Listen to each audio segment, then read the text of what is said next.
It is good that on this auspicious day of Basant Panchami, we are participating in this satsang to hear about Sri Sri Thakur Anukulchandra and to understand why he is so indispensable to us. Sri Sri Thakur Anukulchandra was born in 1888 and he left this mortal world in 1969. In his 81 years of life, he has transformed thousands of individuals, and incremental changes are in millions. And the interesting thing is, he still continues to do that. He still continues to inspire us. That is the power and the impact of his universal love and selfless services.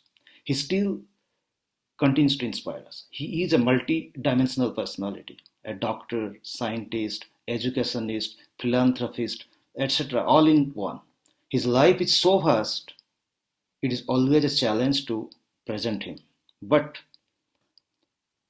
in Dr. Subrata Chattopadhyay, our guest speaker of this evening, we have someone special who is very well equipped to handle that challenge.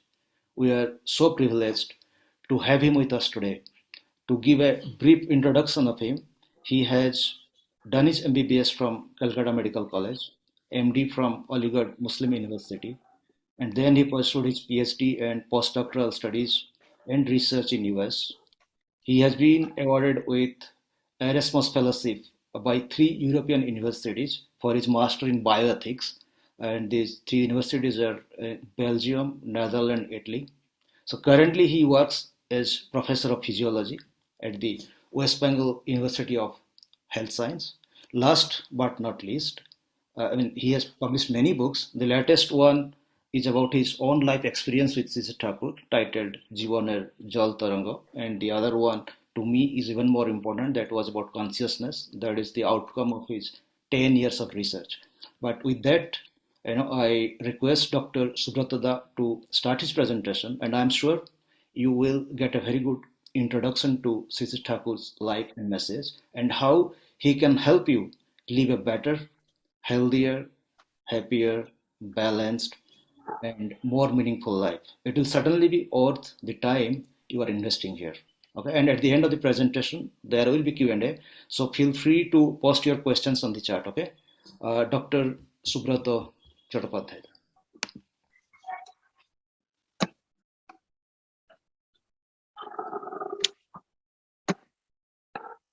At the outset, I sincerely thank our fellow brother disciple Sri Chandrasekhar Basuri to give me the opportunity to be here with you and share my life experiences regarding the applicability, relevance, and significance of Sri Sri Thakur and his life and teachings. What I will do, I will uh, present the PowerPoint and briefly narrate my life experiences on the basis of the PowerPoints with few anecdotes.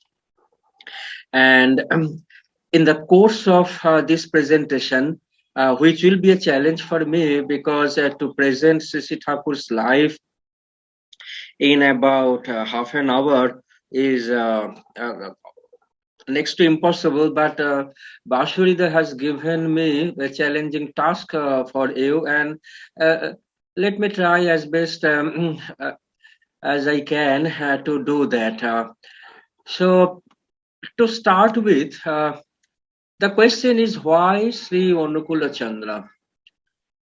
He is addressed by the devotees as Sri Sri Thakur Anukulchandra, and as a person, he used to say, "Ami Shiv Chakrabortyr Chawal." That means I am the son of Shiv Chandra Chakraborty.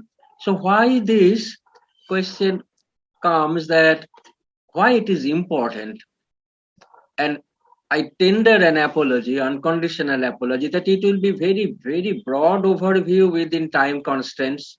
Only very few selected themes will be covered, and some materials I have collected from the Bengali book Jiboner Jal Tarango. It is because many of my colleagues. One second, Dada, you are yet to share your screen if you wanted to.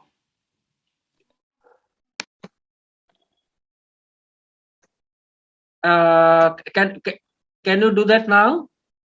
I mean, can you see the screen? No. Now it is coming up. Yeah. Okay. Thank you. Yeah. So it's broad overview within time constants, and very few selected themes will be covered. And my colleagues, fellow physicians, scientists, professors often ask that why you are interested in Sri Sri Thakur, why you follow his life and teachings, etc. And I thought, yes, there are uh, plenty of resources, books, TV programs, online discussions on almost every aspect of life.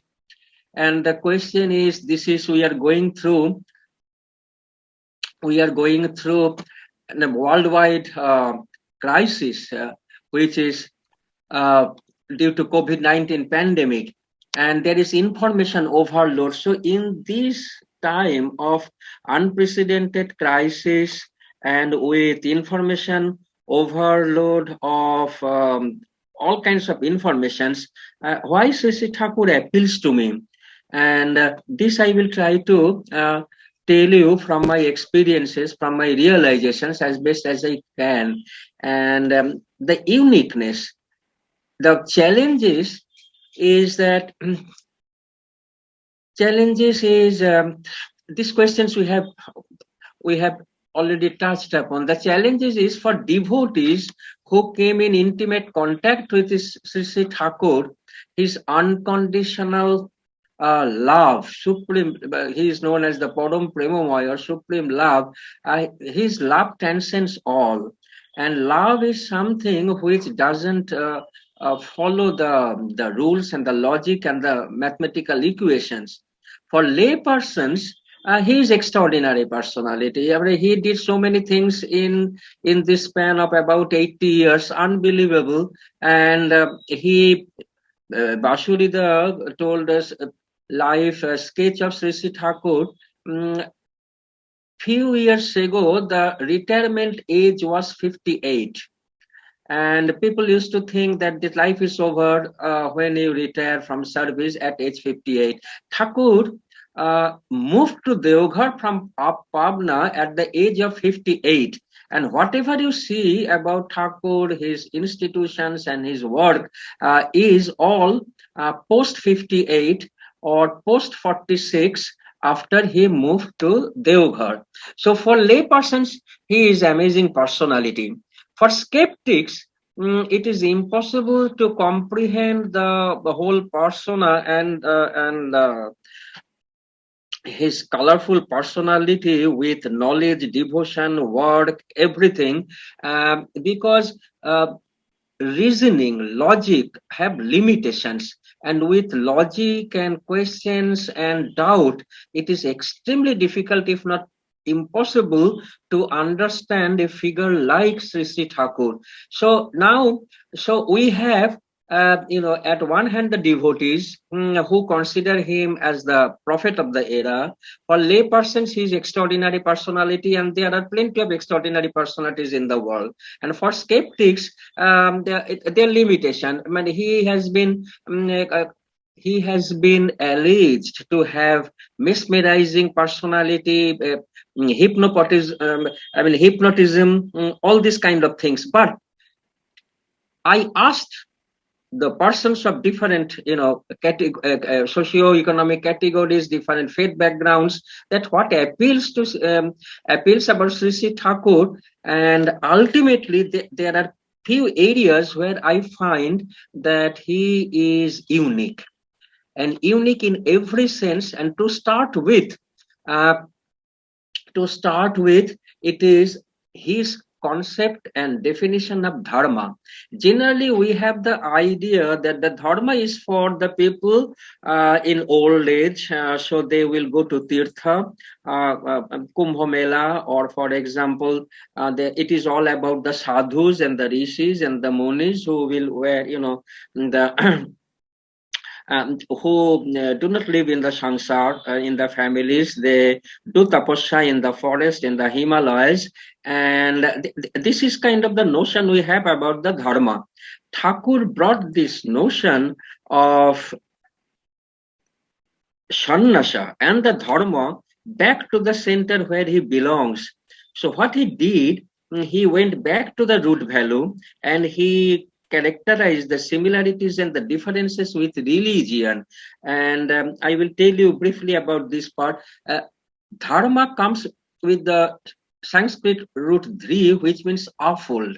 And Thakur made it very simple.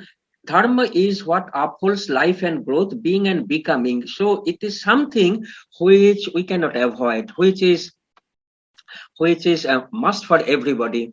And in a way, he says that the stay of all existence is dharma, and he is the supreme fulfiller. And dharma never becomes many; it is always one. There is no variety of it. So when we say Islam dharma, Buddha dharma, Hindu dharma, Thakur says these are all opinions or the views, but dharma is one, and these views and the opinions came into being in different times of the history, and it is all about life and growth, and that makes it something unique. It doesn't matter whether you believe in God or not. It doesn't matter whether you believe in spirit or not. If you believe in your own life, if you believe in life and growth, then dharma is for one. So dharma is for everybody. Where is the difference between dharma and religion? Thakur derived the, etymologically, religion is means again, and religion comes from the word ligeri. It is in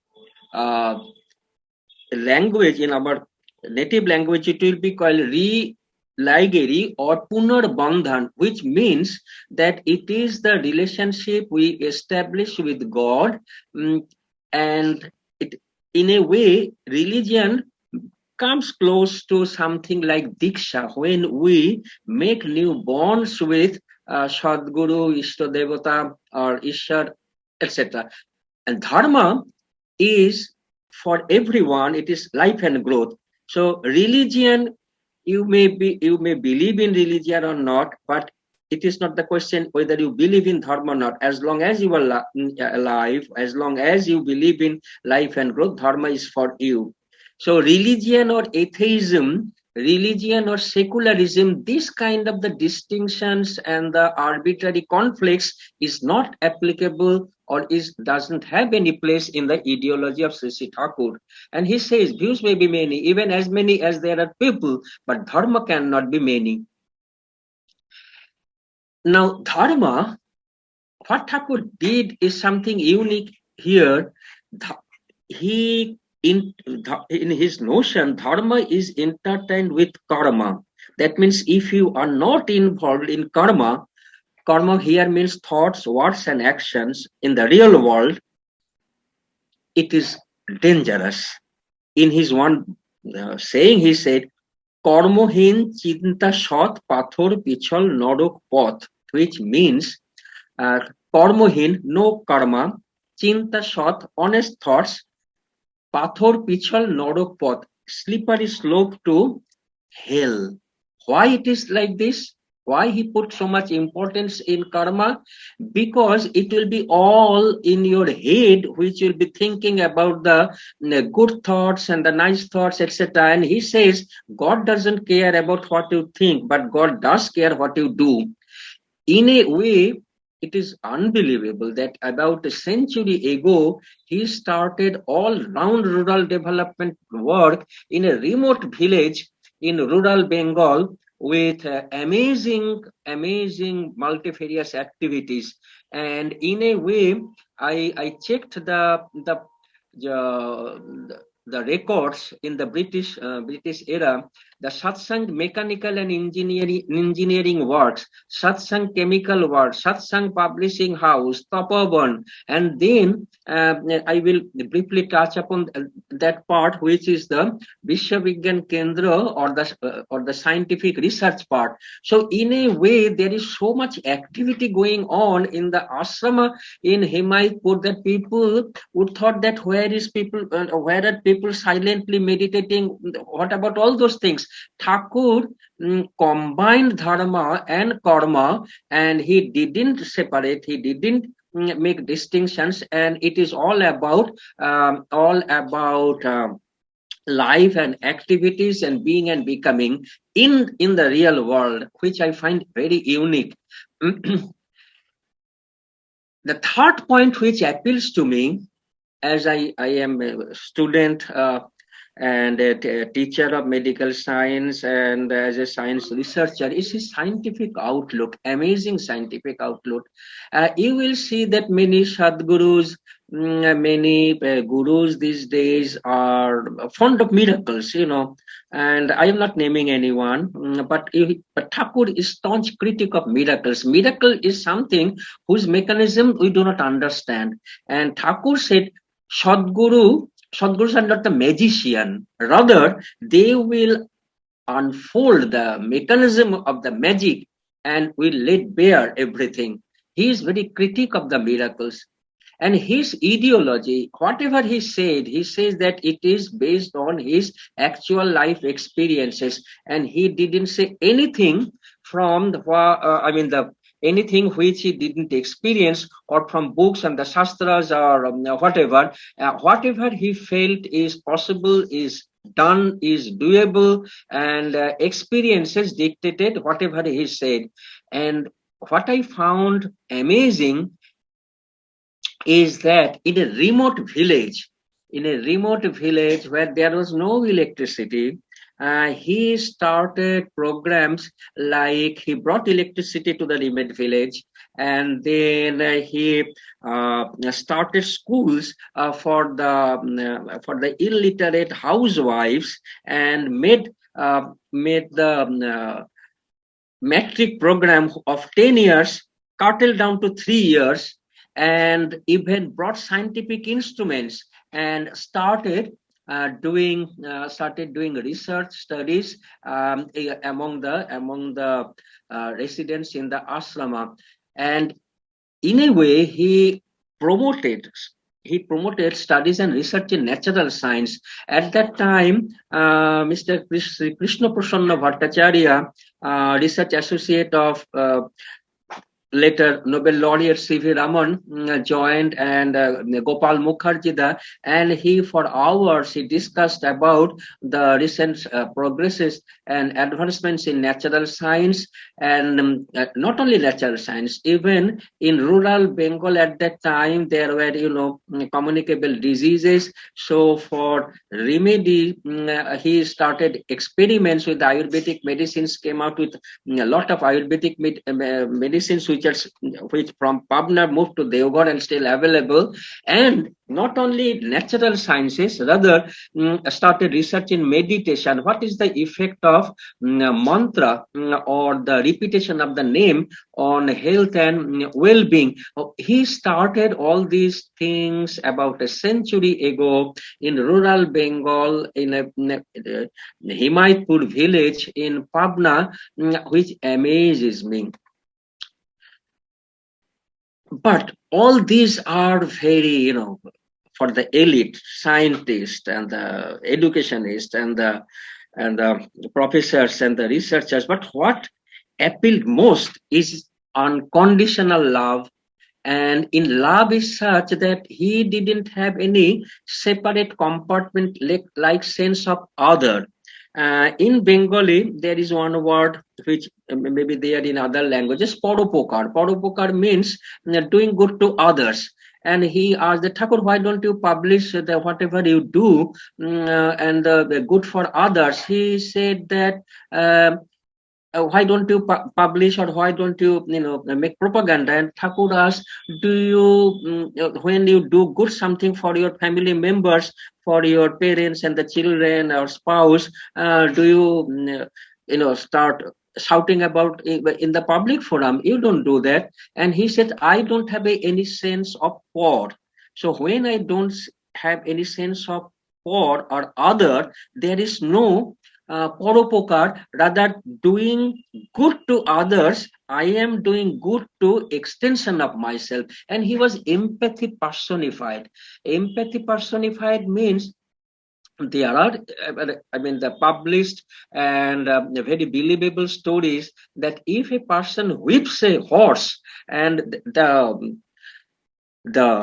the markings of the beatings were imprinted even in his body. And Thakur didn't just put this under the miracle. Thakur explained that when someone beats the horse, why the thrashings are imprinted in his body. He explained in terms of physiology, which is kind of my subject. And there are very interesting kind of the anecdote. He was asked that, Thakur, what is your source of income? How do you earn? আপনার আয় কি, income? ঠাকুর said human beings, মানুষ। আর আপনার ব্যয়, that means what is your expenditure? Thakur said ভালোবাসা, love. Never anywhere I have found this simple heart to heart explanations that my income is human beings and my expenditure is love. And he said that I am ready to renounce a whole kingdom just for a single individual. And he said that, and he meant that. And wherever there are people in crisis, they knew Thakur is there. And when I read the literature, I found even at 10:30, 11, or early morning, people are all coming to him for advice, suggestion with problems, and he is available and answering their questions. And all are only a part has been published. His unconditional love is something. When I asked the persons who came in intimate contact with Sri Sri Thakur, they say that you can describe this love. It is not just love of the parents or something more than that. And these people felt, experienced, and when you have this kind of thing, it doesn't matter whether he is God or Thakur. I love Thakur, that's it. And many people say that we don't, we didn't know, or we didn't rather care to know whether Thakur was the prophet or the God or incarnate or Sadguru. All we knew that he is in our life and we need in our life. Now, Sri Ramakrishna says in Kali Yoga, this is path of love. Bhakti যোগ or ভক্তি পথই হচ্ছে কলিযুগের জন্য। And Thakur, very interestingly, what he didn't distinguish life, from the other aspects of life. So he made all encompassing philosophy where a person to society to country, everywhere is connected. He says, you are for the Lord, not for others. You are for the Lord, so for others. Very interesting twist is there. You are for the Lord, not for others. That means you are not for name, fame, glory, money, riches, not for all these things. But as because Lord is there, you are for everyone. So he is combining all things in life with Lord or the Thakur or Sadguru in the center. In a way, and he says that in Sattanusaran, know for certain that you are responsible for yourself, your family, for your country, and for now and later.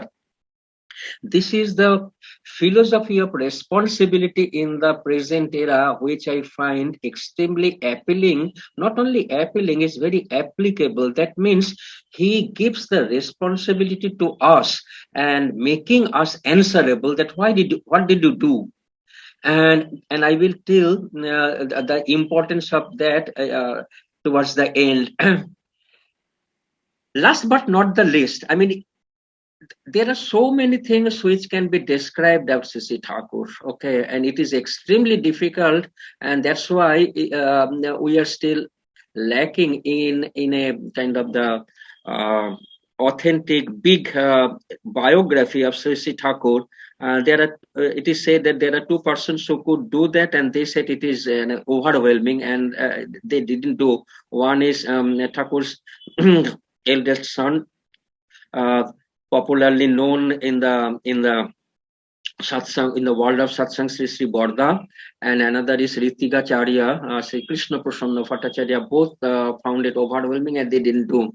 Uh, this I found one and only in the whole world, in the literature, in the published literature, as well as in the spiritual religious world, which is as Thakur said about the bhava samadhi.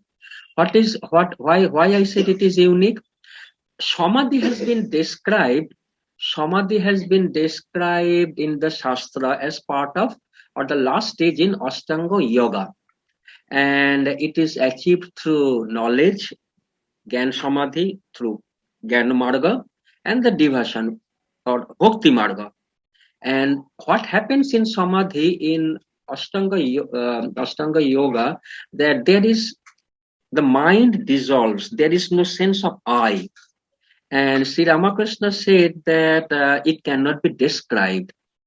So how can something be described which is undescribable? I mean, at that stage, Jivatma and the Paramatma unite, and there is no separate existence, and it is beyond words.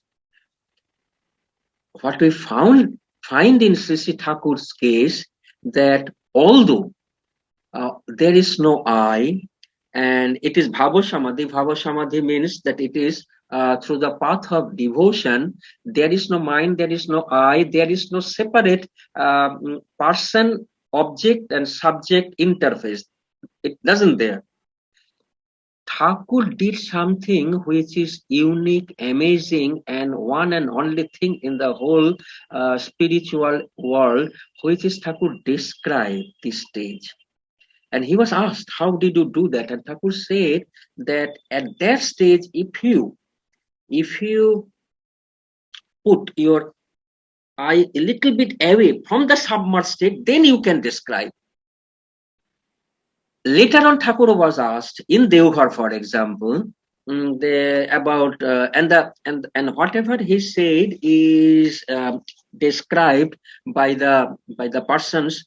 Described means narrated, and they copied down, and it came out in the form of holy book, which is known as the Punnaputhi. Here is that book, Punnaputhi. And what I find interesting, Thakur didn't know that people were copying whatever he was saying in that state, but he said, and he named the book Punnaputhi, holy book, in the trance state. Trance is not the right word for Bhava Samadhi, but we don't have the words.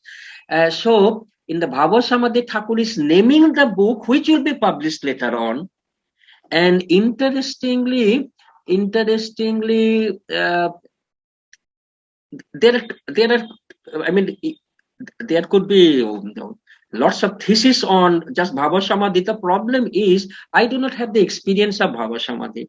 So whatever I am saying is observations recorded by others, and I am narrating. And even with this, what I find the most interesting and the challenging task for the scientist as well, these days you may know that the consciousness is considered to be the last frontier of science. What do you mean by consciousness?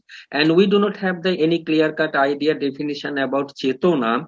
We do not know what is Chaitanya, which is the higher evolved state of Chetana. And Thakur, when asked that, about the state, Thakur said that whatever I said, I do not take responsibility and I do not have any control over that. And then Thakur was asked, then what about the later state? Thakur said that control or the authority he established in the state of Samadhi, and we got Thakur's in his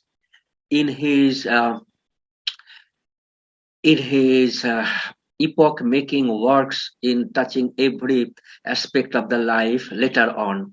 And in this is something as a scientist, and I describe this part that, in the logo of satsang you will find Sriti Bahi Chetana. And Thakur said that it is our motto, it is our goal, Sriti Bahi Chetana. What is Sriti Bahi Chetana? Later on, the IT professionals or the computer engineers will come up with the idea that these days people are saying that you can download your mind or the software of the mind, and in this case, what is happening that Sriti Bahi Chetana is, Thakur is saying how it is possible that this life, my memories, everything will be carried forward to the next life. And he said not only for me, for everybody else, which is, you may say that this is utopia, but this is the highest goal, and that he says is Amrita, doesn't die. Consciousness doesn't die. Sriti Bahi Chetana will not die, not only for person, for others as well. I find it,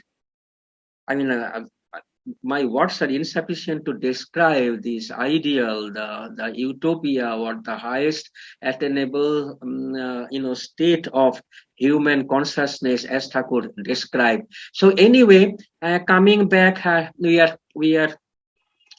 coming close to the end of the session. So what will be the take-home message? Take-home message in this era. In this era, you will find, which is the kind of the hallmarks of the Kali Yoga, conflicts, and then clashes and breakdowns, not only within family, within the persons within themselves, within family, within community, within the country, and almost everything is at war with every other thing. Thakur is, I find that he doesn't contradict anything. He doesn't contradict the teachings of the past prophets. He fulfills in a way which appeals to us, and he doesn't contradict, he doesn't negate, and he fulfill whatever lacunas are there. So Sri Sri Thakur Anukulchandra I find as the fulfiller the best, and in his life and teachings I find resolution of conflicts. So starting from the individual to the family, to the community, to the country, to the nations, he is offering the resolution in a way how it is possible that Michael James, the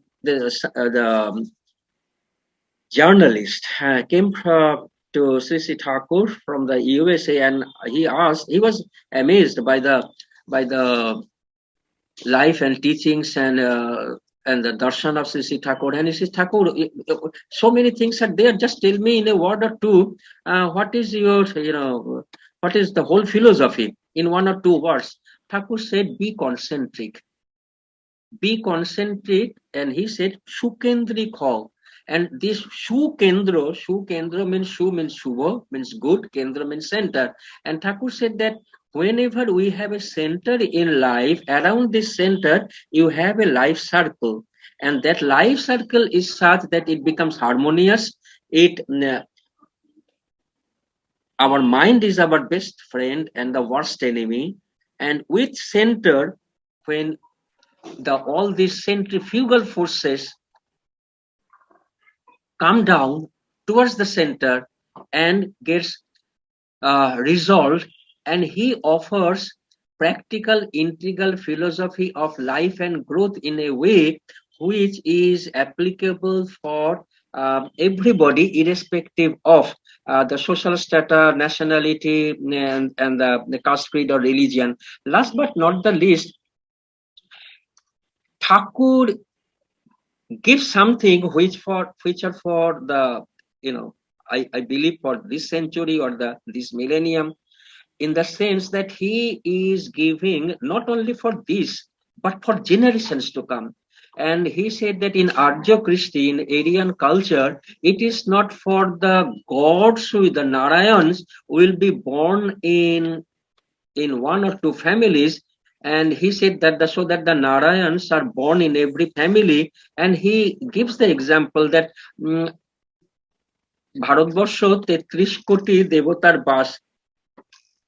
That means there are 33 crores of devatas, and he said it is not devatas, it is just the men with divine qualities who are considered to be devata. And Thakur says that in his life and growth, there are messages, there are teachings where these devatas could be born, and for that reason he advocated marriage reform, which is impossible to touch upon in this presentation. And he said so convincingly that Chittaranjan Das was convinced about the necessity, and he said, irrespective of the number of schools, colleges, universities, real education will not begin unless the sanskaras are there, people receive, and unless and until there are good receptors or the receivers, the good words will fall deep on others. So Thakur advocated the the Varnasrama and the Varnasrama based marriage reform, which is yet to take shape for all, because we have so many misunderstandings. But he didn't compromise in his ideology. I mean, I remember when I was a child, everybody else in Bengali families, the Bengalis are very, fond of fish, and every one in our larger family used to criticize that you are vegetarian, and then your brain will not grow, you will be doing bad in mathematics, etc. And my father used to endure all these criticisms, and now a few decades later, now it has been established that the vegetarian diet is best. In Thakur's time, it was not the case. In 60s, I remember that people used to question about the wisdom of vegetarian diet, and it took a few decades for the medical or the health science community to have found faith in the wisdom of vegetarianism. So Thakur's ideology is not for now, but it is applicable for in this era for individuals, and in a way it is something which for everybody. And I searched whatever available. I mean, I stayed a number of years in the West, and did study theology and religion, and I found Sri Sri Thakur is someone which is unique, unprecedented, full of love, with wisdom, and he fulfills my heart. Last but not the least, even for the most wretched persons on earth, Thakur is there. So people knew that even if I am in problem, if there is one body, if there is someone who will care for me, he is Sri Sri Thakur. And time is almost up, so let's conclude this discussion with the universal prayer on this Basant Panchami. Thakur used to offer at the feet of Devi Saraswati. Devi Saraswati is the Devi of Bak Devi, which means the words.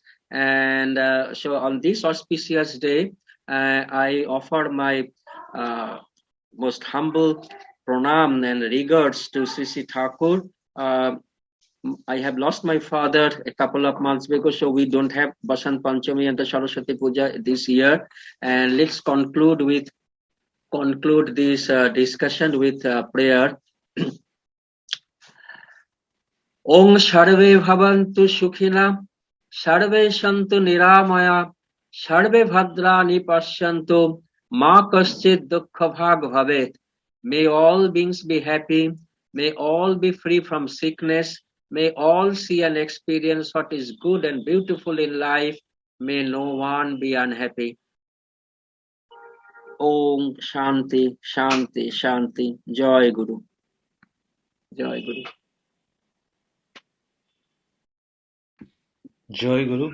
Thank you, Subrata, for your wonderful presentation. I know you have reserved some time for our Q&A. So right now we are open for Q&A. You can either unmute yourself and ask, or you can post the questions on the chat, and Dr. Subrata is here. He would be happy to answer with the time we have.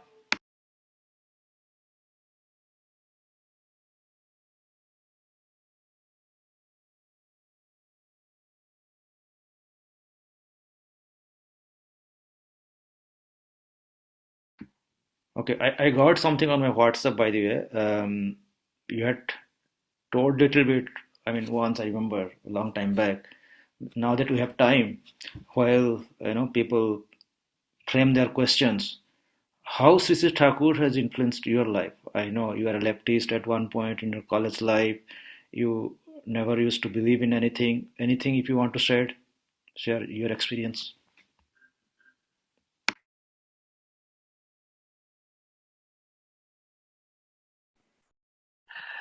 Well, I was so it is personal, and in a way it is painful as well. Uh, my father came to this part of the country, that means India, from the present day Bangladesh, just around the time of the partition. It was so traumatic for the family that my grandmother became psychiatric patient, and the family found it extremely difficult to bear with the trauma. My father was teenager at that time, so he left home and then found in and went for the answer he was searching for. There is a saying of Shankaracharya that the Kakuru Garbam Dhanajana Jauvanam, which means uh, what I will be proud of. Dhan means the riches, Jan means the human beings, Jauvan means the youth, all go away. So my father uh, went for the answer or in quest of the question induced by the trauma of the partition, and ultimately he came to Deoghar, had darshan of Sri Sri Thakur, and what moved him was Thakur's philosophy of Grihi Sannasi. That means the Sannasi doesn't have to leave the world and leave the family. Rather, the Sannasi with mon surrendered at the lotus feet of the Lord will be Grihi Sannasi. That idea. And later on, I was born in a family of the Satsangis. It was all fine. The crisis depend in West Bengal particularly, and the locality where I was there. Thakur left in 1969, and in the year 1969, the Naxalbari uprising started. Okay, and there was massacre. There was massacre in our locality, and then in the 72, 76 emergency political upheavals, and political upheavals touched me in a way that after the emergency, when I went to the college, I became attracted to the leftist ideology. And this is why I found very interesting. There are so many leftists, socialists, communists who came into the world of Thakur and became attracted in his philosophy. Now, I became interested in the socialist philosophy, and and joined the movement with heart and soul, and later on realized that actually there are many problems which are not touched upon by the socialist ideology, and perpetuated by personal crisis. I found Sri Sri Thakur as my refuge. So, I still have connections with the ex-Naxalites, and they also realize that what went wrong and what is the limitation. And what I find interesting is that around the time where there was no question of any problem or the failure of the socialist movement or the Soviet Union, there were discussions when Thakur was saying this is not, this is, there is problematic. And Thakur was saying in his own way what are the problems with the socialist system prevalent in Soviet Union. And then he was saying, which I find amazing, that Varnasrama based Indo-Aryan socialism is the solution. And I am working on that. And nobody who has ever seen Thakur, who has come into the world of Sri Sri Thakur, will find that he hates anyone. That what doesn't exist in his in his life teachings and his in whole philosophy. And Thakur fulfiller is the fulfiller the best, and Thakur advocated this instead of the Soviet type of socialism. In place of Soviet style socialism, which failed, didn't work, Thakur advocated this kind of the socialism which we had in our subcontinent is the solution, and we need to work upon that. Thakur gave that task. And I was reading that day, Thakur was saying that how if a colony or the villagers or the Polli Mongol or the development work of the villagers is done, how different Varnas, people of different Varnas should be assembled and should be living together in interested way. I became interested in Thakur, one out of my personal quest. Second is the question answer which I was searching for, I found in Sri Sri Thakur. And that answer is something which is not present in Marxist philosophy at the moment.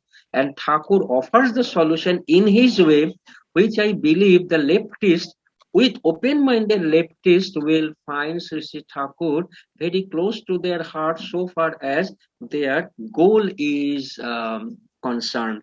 So in a way, it appears to be a conflict that I was a believer in socialist philosophy. Now I believe in Sri Sri Thakur's ideology. To me, there is no conflict because it was a journey for lower plane of truth to higher plane of truth. And that is the journey I have undertaken. And I am writing all those experiences where, I mean, in plain, simple language, so that those people who sacrificed and sacrifice their lives for that ideology can come to know about all this. I am writing. This is something which I have been doing for last few years. I don't know whether I could answer, and but I tried. Yeah, you did. You did. Yeah, thank you. Any other question? I think there is one hand raised by Surjit Bhai. Jai Guru Dada. My question is, if someone practices the sayings of Sri Sri Thakur, but he doesn't like to take initiation, because I have come across some of my friends and relatives. They used to say that, yeah, whatever you are saying, whatever we have heard, whatever we have read, some of the things I am practicing in my life, but yeah, if I don't want to take initiation, then how it will work? I had this question. I had this question within myself that I will be following Thakur's teachings, but I won't take initiation. In the sense, I was initiated when I was a child, at not initiated, it is said giving the name Nam Dewa. When Sri Sri Thakur was there in his body at around when I was about 6 or 7, but later on, after coming back to Thakur's ideology, and for few months I had this question: I will follow Sri Sri Thakur's ideology. What is the need of diksha? And I asked this question to one of the grandsons of Sri Sri Thakur, my Ritik, Pujonio Shontuda, and he answered that Thakur was asked this question, and he answered, it is something like, you are studying wholeheartedly, but you have not taken the admission in the school. So you may have all the books, and you need the teacher, and with guided supervision and admission into the school, and unless and until you take admission into the school, your real education will not start. Yes, you may learn, but the real concentric to start the real concentric life, initiation is something you have to take at the very beginning. And later on, I realized that when I was questioning this, I had maybe some iota of doubt, or maybe iota of my ego problem, that I am not ready enough to surrender my ego, to lower down my head at the lotus feet of Sri Sri Thakur. And that is kind of the test that I will follow, but I won't take Diksha means I am not ready enough to accept Thakur as the center of my life and surrender my ego at his lotus feet. And if he's really interested, he will take initiation. But if it is his ego, that cause hindrance, it may take some time. And mind, that mind is something which is your best friend and the worst enemy. And mind eludes us with these kind of things. I will follow, but I won't take diksha. It is kind of the mind game. And the mind game is within the person himself. And he needs to understand that this game actually is deceiving the person. This is my realization. I may not be right. But later on found that what is the problem? And this is the question which Mata Manmohani Devi had about Chittaranjan Das. Chittaranjan Das was a great, lawyer, political leader, founded Swaraj, and Thakur was much younger, and he was interested in taking the Diksha. And Mata Manmohani Devi kind of said, we have seen great people as if by taking Diksha, they are doing, great service to their Guru. And it was kind of the test to Chittaranjan Das. And then Chittaranjan Das said, Ma, when Chittaranjan Das lowers down the head, he doesn't raise his head again. That means the completely lowering down the head is needed as prerequisite to Diksha, and it is kind of the test a person has to go through in his spiritual journey. This is my realization. That why Chittaranjan Das said that, আমি যখন মাথা নোয়াই, চিত্তরঞ্জন দাস যখন মাথা নোয়াই, তখন সে মাথা তোলে না. That means complete surrendering the ego. That person probably needs to surrender his ego or the doubt at the lotus feet of Thakur or Sadguru, and understand that yes, it's good that he's trying to follow, but Diksha is needed. Yeah. If I can, thank you. If I can add one more to that, that if we don't take Diksha, then, and we say we want to follow him, then we will follow him only selectively. Those sayings that align with our passion, complexes, we'll follow those selectively. Those sayings that is something that we do not like, that contradicts with our thought process, mindset, will never align because we don't have that attitude to surrender. Anyway, Yeah. I think we are pretty much at the end of this program, and I see a hand raised. Maybe with apology, we can take one last question, and then I will request Asisda to give Dhwani. Anybody?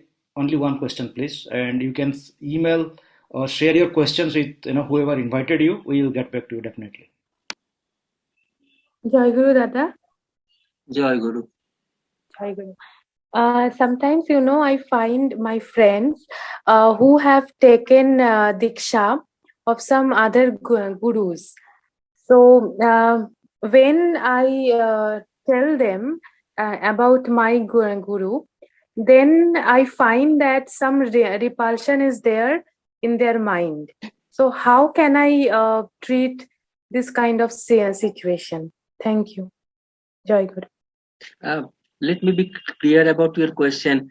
It is the problem you have faced within yourself, or the problem with the people that you are sharing with us? Actually, both of that. Both of that. Sometimes I feel that I can't answer their questions, and sometimes I feel that if they have some other gurus, they are repulsive to discuss anything with me. Okay.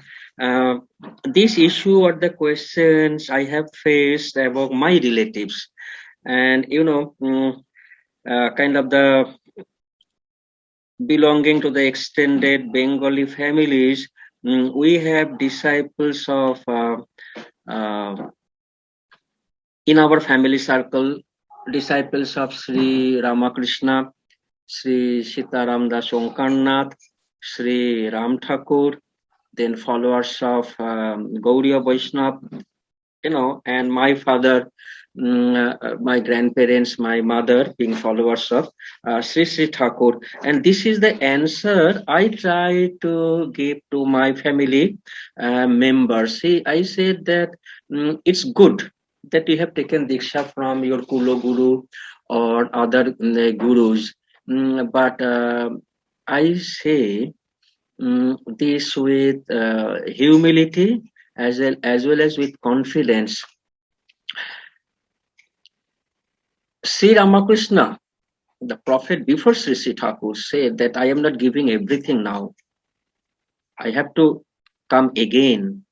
Personally, I believe at that time there was no need of Sri Ramakrishna to give some other things. And in the respect of all religions, etc., I find, for example, in Sri Sri Thakur, vegetarianism, then respect of Varnasrama, then marriage reform, and Dharma for the householders.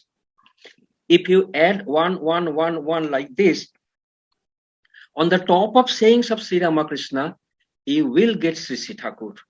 That means that it is with humility, with devotion, with saying that you don't have to denounce your former guru.